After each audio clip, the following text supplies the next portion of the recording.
কালো বেড়ালে এখন বড় ফ্যাক্টর ভারতের রাজনীতির আলাপে। মোদির এনডিএ অ্যালায়েন্স ক্ষমতায় থাকবে তো? আর যদি থাকে বা কতদিনই থাকবে? আর এই কালো বেড়ালের ছায়াই বা কোত্থেকে এলো? এবারে ভারতের নির্বাচন সরেজমিন কাভার করার অভিজ্ঞতা থেকে এখন যে কালো বিড়ালের ইস্যুটি ঘুরছে সেটা এখন কিছুটা কানেক্ট করতে পারি। কারণ একেবারে শেষ ধাপ অর্থাৎ জুনে যে কয়টি প্রদেশে নির্বাচন বাকি ছিল সেই প্রদেশগুলোর মধ্যে চণ্ডীগড় এবং হিমাচল প্রদেশে আমি সরেজমিন ঘুরে ঘুরে দেখেছি, কথা বলেছি। এমনকি দিল্লির খোদ যেসব জায়গাগুলোতে বস্তি এলাকা বা নিম্নবিত্তদের বাস বা সাধারণ দোকানদার, তাদের সঙ্গেও কথা বলেছি। সে সময় নানান কিছু জিজ্ঞেস করেছি। এর আগে অর্থাৎ 2014 এবং 2019-এও যেহেতু নির্বাচন কাভার করার অভিজ্ঞতা আমার আছে, সেই সময় কথাবার্তা বলে যে ধরনের উচ্ছ্বাস, যেরকম করে কথা বলে আমরা রিপোর্ট করতে পেরেছি, এবার একেবারেই উল্টো। তার মানে কোনো কথা নেই, খামোশি, চুপচাপ। এই খামোশি কেন তখন ঠিকঠাক করে বুঝতে পারিনি, অথবা ওইভাবে এই কয়েন করতে পারিনি যে এই খামোশিটা কি, এটা কি কোনো কিছুর আলামত? যদি এখন বলি তাহলে তো বলাই যায় কালো বিড়ালের সেই পূর্বাভাস কিনা, একটা কালো বিড়ালের ভয়। আরেকটা ঘটনা বলি। নির্বাচন তো হয়ে গেল, ফলাফল তো হয়ে গেল, এনডিএ জোটের পকেটে ঢুকেছে 291টি সিট, আর ওইদিকে ইন্ডিয়া অ্যালায়েন্স পেয়েছে 234টি সিট। আর অন্যান্য যারা আছে অর্থাৎ ছোট ছোট পার্টি, তাদের সবগুলো মিলে আছে 18টি সিট। এরই মধ্যে নরেন্দ্র মোদীর নিজে প্রধানমন্ত্রী, ক্ষমতাসীন প্রধানমন্ত্রী, এবং তিনি ঘোষণা করেছে, বা তার জোট আনঅফিসিয়ালি 5ই জুনই ঘোষণা করেছে যে তারা ওথ নেবে 7 তারিখ বা 8 তারিখে তারা ওথ নেবে, এরকম একটি ঘোষণা তখন চলছিল। এই নিয়ে গণমাধ্যমে খবর প্রচারিত হয়ে গেছে। ফলাফলের পরের দিন যেই আলোচনাটি পুরো গণমাধ্যম জুড়ে ছিল, অঙ্ক মেলানো। আসলে কোনোভাবে কি ইন্ডিয়া জোট টপকে যেতে পারবে? মানে তারা সেই যে ম্যাজিক নাম্বার 272 অ্যাবসলিউট মেজরিটির জন্য, সেটা কিভাবে করতে পারে? কখনো কখনো তেলেগু দেশম পার্টির 16 বা জেডিইউর 12 এরকম করে তাদেরকে ভাগিয়ে এনে, অর্থাৎ এনডিএ জোটের মধ্যে অন্যতম যেই শরিক দল যাদের ভাগে একটু একটু করে বেশি সিট পড়েছে, তাদেরকে ভাগিয়ে এনেও ইন্ডিয়া জোটের জন্য দরকার পড়ছে 9 বা 10 এরকম, মানে অর্থাৎ অন্যান্য থেকেও 9-10টি তাদেরকে আনতে হবে, 10টি আনতে হবে, এরকম একটি অঙ্ক।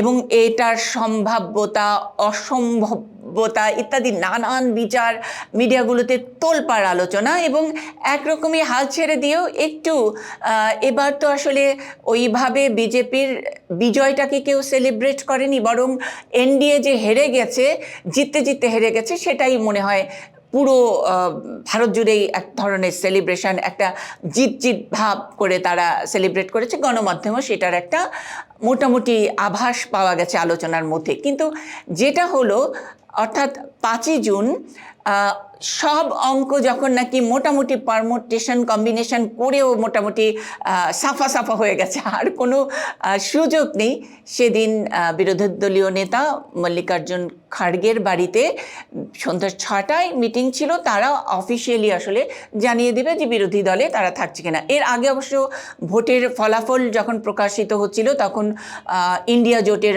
অফিসে, অর্থাৎ কংগ্রেস অফিসে অনেকেই সেলিব্রেশন করছিল, কিন্তু অনেকে টুকটাক আমার সাথে কথা বলতে গিয়ে একটাকার খবরে আমরা দেখিয়েছি যে অনেকেই বলছিল যে আমরা একটা দায়িত্বশীল বিরোধী দলের দায়িত্ব পালন করব, ভূমিকা পালন করব, এরকম টুকটাক বলেছিল। সেটা আনঅফিসিয়ালি, আমাদের এই চ্যানেলে ওইটা বলাটাতেও অতটা তাদের কাছে গুরুত্বপূর্ণ নয়। সুতরাং মিডিয়ার যত লোক, মানে শয়ে মিডিয়ার লোক ওখানে গিয়ে হাজির হয়েছে। এর চেয়ে বড় ইভেন্ট, এর চেয়ে বড় মারমার কাট কোনো ইভেন্ট বোধ হয় এর মধ্যে কেউ দেখেনি, ওই তল্লাটে দেখেনি। অর্থাৎ যেই এলাকায় রাষ্ট্রপতি ভবনের আশপাশেই বিরোধী দলীয় নেতা থাকেন, এবং সেই তল্লাটে মনে হয় সবচেয়ে বেশি সাংবাদিকদের ভিড় বেলা 4টা থেকে। অন্যান্য সব লাইভ চ্যানেলগুলো 100-র উপরে আমি ক্যামেরা দেখেছি, সাংবাদিক 1000 হবে, বড় লন, সবাই অপেক্ষা করছে, 2 ঘন্টা ধরে মিটিং হচ্ছে। মিটিংয়ে আর কি হতে পারে, এবং ক্ষণে ক্ষণে লাইভ হচ্ছে, বিভিন্ন টেলিভিশনের লাইভ একটু শুনেছি, কান পেতে শুনছি, এবং সবাই একই কথা বলছে যে আয়ারাম গায়ারাম, এখানে নীতিশ আছে, এখানে চন্দ্রবাবু নাইডু আছে, তারাও যদি আসে, আবার যদি না আসে, ইত্যাদি নানান অঙ্ক করে করে একই কথা। তারপরেও সম্ভব নয়, কারণ ইন্ডিয়া জোটের আসলে বিরোধিতায় তেই থাকতে হবে। কিন্তু তারপরেও এই যে এত প্রতীক্ষা, 2-2.5 ঘন্টা, মানে যেটা আর কি অবভিয়াস, সেটার জন্যও কোনো মনে এক রকমের একটা ভয় ভয় অথবা একটা প্রত্যাশা, একটা কোনো যদি ম্যাজিক হয়, মানে একটা কোনো মিরাকেলের আশায় বোধহয় মিডিয়া অপেক্ষা করছিল। মল্লিকার্জুন খাড়গের বাড়িতে সাংবাদিকদের এই রকম একটা মিরাকেলের জন্য অপেক্ষা করা ইত্যাদি, সেটা হয়তো ভাবতে ভালোই লাগে। আবার যদি উল্টো দিক থেকে বলি, অর্থাৎ এনডিএ জোটের পক্ষ থেকে বলি, তাদের মধ্যে তো একটা গা ছমছমে ব্যাপার ছিলই। কারণ আসলে কি কোনো মিরাকেল হতে পারে? মানে তারা ছিটকে যেতে পারে, জিতেও হেরে যেতে পারে, জিতেও ক্ষমতায় নাও বসতে পারে, এরকম একটা গা ছমছমে করা ডাউট বা একটা ব্যাপার তো ছিলই। একটু কেমন কালো বিড়াল ব্যাপার ছিল। এখন কানেক্ট করতে পারি যখন নাকি এই কালো বিড়াল আলোচনাটি একেবারেই পাড়া মহল্লায়, মিডিয়ায়, ইউটিউব সবখানে চলছে। এখন ওইভাবে ওই ফিলিংসটাকে মনে করে এই কথাটি বলতে পারি। ও আচ্ছা, কালো বিড়াল কেন গা ছমছমে, এই কথাটাই বলা হয়নি। কালো বিড়াল আসলে ভারতীয় সংস্কৃতিতে কালো বিড়ালকে খুব একটা শুভ প্রতীক হিসেবে ধরা হয় না। কালো বিড়ালকে অনেকটা শনির সাথে, মানে একেবারে আপদ বিপদের যে দেবতা শনির সঙ্গে মিলিয়ে অনেকে ভাবে। কখনো কেউ যদি কোথাও যাওয়ার পথে সামনে দিয়ে কোনো একটি কালো বিড়াল ক্রস করে, তাহলে অনেকে দাঁড়িয়ে যায়, এই রে এবার তো শনি লাগলো, এরকম একটি কথা বা এরকম একটি অ্যাটিচিউড। এবং গোটা ভারত জুড়েই তারা এই জিনিসটি মানে। আর এই কালো বিড়াল ক্রস করার পরে দাঁড়িয়ে থাকে, মানে বিপদ কাটার জন্য, যে অন্য কেউ পাস করুক, তার উপর দিয়ে ওই বিপদটা যাক, তার উপর দিয়ে শনিটা যাক, তাইলে যিনি দেখলেন তার শনিটা একটু দূরে চলে যাবে, তার বিপদটা একটু দূরে চলে যাবে। তো এই যে কালো বিড়াল তত্ত্ব, এখানে আবার আরেকটা মজার ব্যাপার আছে, যে কালো বিড়াল যখন নাকি ভারতীয় সংস্কৃতিতে বা আমাদের অনেকেই আমরা এই উপমহাদেশে আমরা যখন নাকি কুসংস্কার বিশ্বাস করি, অনেকে কালো বিড়ালটাকে একটু কেমন জানি মনে করে। হয়তো কেউ বিড়াল পুষলে কালো বিড়ালটা ভালোবাসতে পারে, কিন্তু কোথাও শুভ লক্ষণ হিসেবে দেখে না। আবার অন্যদিকে ইউরোপে কালো বিড়াল কিন্তু সৌভাগ্যের লক্ষণ। এখন যদি এটাকে রাজনীতির বিচারে বলি, রাজনীতির ভাষায় বলি, যদি রাজনীতির বিচারে ভারতের রাজনীতিতে কালো বিড়ালের একটা ছায়া পড়ে, শনির ছায়া পড়ে, তাহলে ওইদিকে উল্টো দিকে ইউরোপ বা ওই দিকে তো একটু শুভ লক্ষণ তো আসবেই। এদিকে যখন অশুভ, ওইদিকে তো ওইটা শুভ হবেই। এটাই তো রাজনীতির চাল। সুতরাং এই কারণেই কালো বিড়ালটা এখন এত বেশি আলোচনায় আসছে, কালো বিড়াল নিয়ে আলোচনায় আসছে। তো এই কালো বিড়ালের আসর, কালো বিড়ালের যে কালো ছায়া, সেটা দূর করার জন্য তো পূজা আর্চা, ধ্যান ধারণা, নানান কিছু তো করতেই থাকেন। এবং এই হিন্দুত্ববাদী দল বিজেপি এবং বিজেপি নেতা নরেন্দ্র মোদী বিভিন্ন জায়গায়, জলে স্থলে অন্তরিক্ষে বিভিন্ন জায়গায় গিয়ে পূজা আর্চা করেন। এবার জয় শ্রীরাম ধ্বনি তাদের একটা স্লোগানের মতো বা ইজমের মতো কাজ করেছে। অর্থাৎ এই অযোধ্যার রাম মন্দির, এবং রাম মন্দির প্রতিষ্ঠা করেছে, এটাতেই বিজেপি পার পেয়ে যাবে। বিজেপির যত রকমের কালো আসর যাই থাকুক না কেন, সেটা জয় শ্রীরাম এটাকে পার করে দিবে, এরকম একটা বিশ্বাস। এবং এই কারণে হয়তো তারা বলতে শুরু করেছিল যে ইসবার 400 পার, এবার 400 সিট, তারা 400 সিটেরও বেশি তারা পেয়ে যাবে 543টির মধ্যে। কিন্তু কি হলো, এই যেই কনস্টিটিউয়েন্সিতে রাম মন্দিরটি অবস্থিত, ফয়জাবাদ যেটাকে বলে, সেই ফয়জাবাদে কিন্তু বিজেপি বিজেপি ওখানে জিততে পারেনি। আবার যোগী আদিত্যনাথের কথা যেটা বলা হয়, যোগী আদিত্যনাথ তিনি এই হিন্দুইজম ইত্যাদি নিয়ে মোদির একটা বিরাট একটা শক্তি বলে অনেকে ধরা হয়। তার তার আসনটিও বিজেপি জিততে পারেনি। সুতরাং ভারতীয় রাজনীতিতে যে একটি প্রবাদ বিশ্বাস করে যে দিল্লির পথ, অর্থাৎ দিল্লির মসনদের পথ লখনৌ দিয়ে শুরু। কেন লখনৌ দিয়ে? উত্তরপ্রদেশের রাজধানী, এবং উত্তরপ্রদেশ খোদ উত্তরপ্রদেশের ৮০টি সিট, এবং এই ৮০টির মধ্যে গতবার অর্থাৎ বিজেপি যখন নাকি একেবারে ভূমিধস বিজয় হলো 2019-এ, তখন তারা ৬২টি সিট পেয়েছিল, এবং ৬২টি সিট। আর এবার সেই জায়গায় যেই উত্তরপ্রদেশে জিতলেই জিত এগিয়ে থাকে, সেখানে তারা ৩৩টি। সুতরাং ওখানে রাম মন্দির করা হলো, রাম মন্দিরের যেই কনস্টিটিউয়েন্সিতে সেখানে হেরেছে। সেখানে অবশ্য অন্যান্য ইস্যু কাজ করেছে, বিশ্লেষকরা নানান কিছু বলেছে যে স্থানীয় লোকেরা চাকরি পায়নি, যেসব বাড়িঘর ভেঙে রাম মন্দির করা হয়েছে, যেসব দোকানপাট যারা ক্ষতিগ্রস্ত হয়েছে তারা ঠিকভাবে তাদের পেমেন্ট দেওয়া হয়নি, তাদের সন্তানেরা, তাদের লোকেরা রাম মন্দির কেন্দ্রিক যে একটা ওখানে পর্যটন শুরু হয়েছিল সেখান থেকে তারা কোনো বেনিফিট পাচ্ছে না। তাছাড়া অগ্নিপথ স্কিম, যেখানে যে সরকারি চাকরির ব্যাপারে যে অগ্নিপথ স্কিম দিয়েছে, তাছাড়া কৃষক আইন যেটা করেছে, যেটা পাঞ্জাবে যেটার কারণে মোদি একেবারেই অর্থাৎ বিজেপি একেবারে গুহারা হেরেছে, ওখানে একটিও সিট পায়নি, ইত্যাদি নানান ফ্যাক্টর কাজ করেছে ওখানে। অর্থাৎ কালো বিড়ালের যে ছায়া, সেটা খোদ রাম মন্দির কনস্টিটিউয়েন্সি এবং অযোধ্যা এবং পুরো ইউপি জুড়েই বিজেপির জন্য ছিল।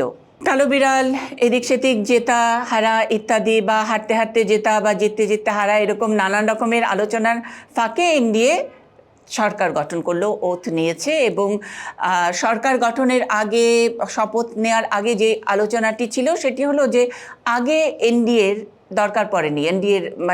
এনডিএর যে শরিক দলগুলো বিজেপির, সেই শরিক দলগুলোকে অতটা পাত্তা না দিলেও চলতো। কিন্তু কী অবস্থায় ছিল শরিক দলগুলো, অর্থাৎ 2014 এবং 2019-এ? 2014 এবং 2019-এ এই জোটের যারা ছিলেন তারা কিন্তু যথেষ্ট সম্মানের সাথে এবং ইনক্লুসিভ, তাদেরকে যথেষ্ট ভালোভাবে রাখা হয়েছে। যদিও জেতার ব্যাপারে বা ক্ষমতায় আসার ব্যাপারে তাদের তেমন কোনো আসলে কন্ট্রিবিউশন সেইভাবে ছিল না। তারপরে একটা বড় নাম্বার এনডিএ, মানে বিগ ফাইট, বিগ বিজয় ইত্যাদি, সেটা সেলিব্রেট করেছে, সেটাকে সম্মানিতও করেছিল সেই গত দুবার। এবার আলোচনা এনডিএ, তাইলে এনডিএর জোটেরা এবার কি পাচ্ছে? চন্দ্রবাবু নাইডু এবং নীতিশ কুমার, তারা এবার অনেক দর কষাকষি করবে। আগে যেই সংখ্যক তাদের মন্ত্রিত্ব তাদের ছিল, যেই কয়জন, এবার বোধহয় আরও বাড়বে। অনেক পোর্টফোলিওতে অনেক ইম্পর্টেন্ট তারা মিনিস্ট্রিতে যাবে, বার্গেনিং করবে ইত্যাদি নানান রকমের আলোচনা। আর এবার বিজেপি একটু শেকই থাকবে, অর্থাৎ তারা যা চায় তাই দিবে। চাওয়ার মধ্যে তাদের যেগুলো ছিল, যেগুলো শোনা কথা, এগুলোর কোনো ভিত্তি বা কোনো একেবারে রিটেন কোনো কিছু ছিল না। আলোচনার মধ্যে ছিল যে যত যাই হোক এবার জোটের যারা, তারা কোনোভাবেই চাচ্ছে না অমিত শাহ স্বরাষ্ট্রমন্ত্রী থাকুক, বা আগে যারা একেবারে মেজর যেই জায়গাগুলো দখল করেছিল সেগুলোতে যেন তাদেরকে আবার না দেওয়া হয়। এখন একবার একটু দেখি কে কী পেয়েছেন এবং কীভাবে ফরমেশনটা হয়েছে এবারের তাদের যেই মন্ত্রিত্বের যেই তালিকাটি। তৃতীয় দফায় মোদী সরকারের মন্ত্রিসভায় পূর্ণমন্ত্রীদের মধ্যে 25 জন বিজেপি, বিগ ফোরে এবারও আসেনি কোনো পরিবর্তন। স্বরাষ্ট্র মন্ত্রণালয়ের দায়িত্বে অমিত শাহ, অর্থ মন্ত্রণালয়ের দায়িত্বে নির্মলা সীতারামন, এস জয়শঙ্করের হাতে পররাষ্ট্র ও প্রতিরক্ষা রাজনাথ সিংয়ের হাতেই রয়েছে। কালো বিড়াল বলে যতই আমরা আশঙ্কা, ভয়, অনেক তোয়াজ করানো হবে, সেগুলো যাই হোক না কেন, বরং গতবারের চেয়ে একটি সংখ্যা একটু কমেছে। নিজের কোর টিম একেবারেই আগের মতো আছে। বিজেপিকে এবার খুব যে চাপে রাখতে পেরেছে, বা চাপে থাকলেও তারা যে থোড়াই কেয়ার করেছে, এটাই বোঝা যায়। এ কারণেই হয়তো কালো বিড়ালের আলোচনাটা এত পাকাপোক্ত হচ্ছে যে এনডিএ এই জোট তারা কতদিন আসলে একসাথে থাকবে। তাছাড়া রাহুল গান্ধী বা পরে খাড়গে যেই মন্তব্যটি করেছেন যে আমরা এখন একটা দায়িত্বশীল বিরোধী দলের ভূমিকা পালন করব এবং এই অবস্থা অর্থাৎ মোদির যে একচ্ছত্র ব্যাপার, যে যা কিছু করছেন মেরে মর্জি, অর্থাৎ নিজে যা চাইছেন তাই করছেন, সেইটা বেশি দিন হতে দিবেন না। তাইলে বেশি দিন হতে দিবেন না মানে কতদিন? এই জন্যও একটা কালো ছায়া, শনি লাগলো কিনা, কালো বিড়াল আসলো কিনা, এরকম মন্তব্য, এরকম আলোচনা তো চলতেই পারে এবং তা চলছে। মোদি তার নিজের কোর টিমকে নিজের মতো করে শক্ত করে আটকে রেখেছেন।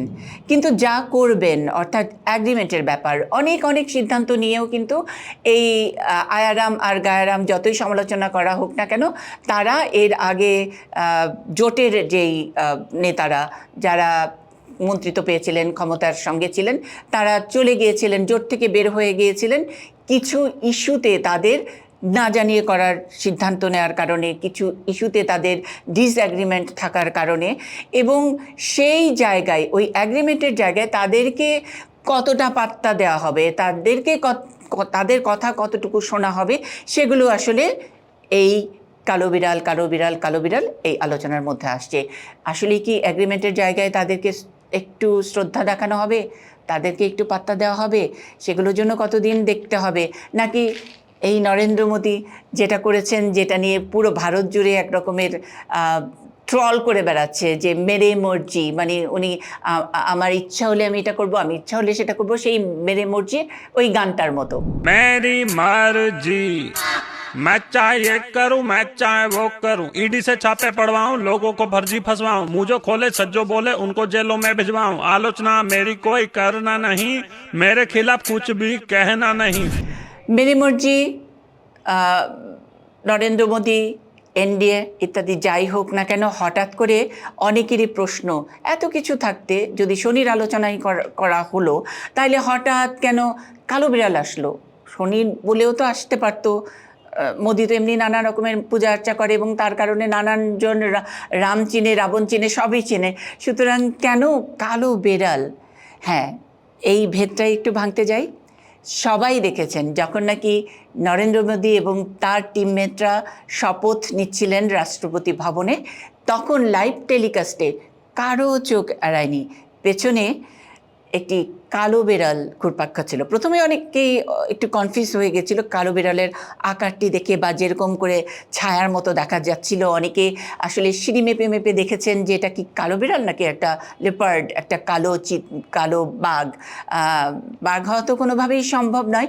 তবে এখনো পর্যন্ত রাষ্ট্রপতি ভবনের নিরাপত্তায় যারা আছেন, যারা ওই ইভেন্টটি করার দায়িত্বে ছিলেন, তারা কেউ তদন্ত করে বের করতে পারেননি যে ওই দিন ওরকম একটি শুভক্ষণে যখন নাকি এনডিএ অর্থাৎ মোদির হ্যাটট্রিক হচ্ছে, তখন কেন পিছন দিয়ে একটা কালো বিড়াল হেঁটে চলে গেল, বা হাঁটতে পারার, বা একেবারে জগৎ এরকম একটি কালো বিড়াল দেখলো।